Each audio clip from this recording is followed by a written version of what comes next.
voyez que le secteur du transport, c'est un secteur transversal. Et de ce point de vue, déjà que même à Dakar, il y avait des questions d'embouteillage qui se chiffraient à des coûts de milliards, rien que dans la capitale. Et aujourd'hui, l'État avait essayé, il a essayé de mettre en place un dispositif, surtout avec le TER et d'autres, investissements qui ont été mis en place pour un peu alléger, en fait, ou augmenter la fluidité, en fait, du trafic. Maintenant, s'il n'y a pas de transport du tout, naturellement, en fait, le coût économique est très élevé. Et de ce point de vue, je pense que c'est important vraiment que les gens revoient un peu leur copie pour quand même essayer de relancer l'activité. Donc, en fait, cette richesse, c'est quoi? C'est l'ensemble des revenus. Si on prend l'optique, en fait, du revenu, parce que le PIB peut être calculé sur 3 optiques au moins.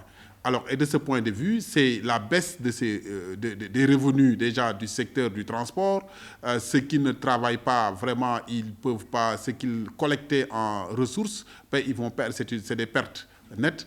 Mais également, tous ceux qui sont usagers. Je veux dire, aujourd'hui, vous avez d'autres qui ont en fait des activités qui sont liées, donc ils doivent se déplacer pour aller en fait d'un point en fait de ressources, de collecte de produits, supposons les commerçants qui doivent aller acheter leurs produits pour après les écouler. S'ils ne peuvent pas se déplacer ou s'ils doivent se déplacer très difficilement, naturellement ça va en fait augmenter cette perte, disons, de revenus. Et au bout du terme, effectivement, c'est le produit intérieur brut, c'est-à-dire le PIB, qui sera impacté négativement. Donc, c'est une baisse, disons, en fait, du revenu national de l'économie.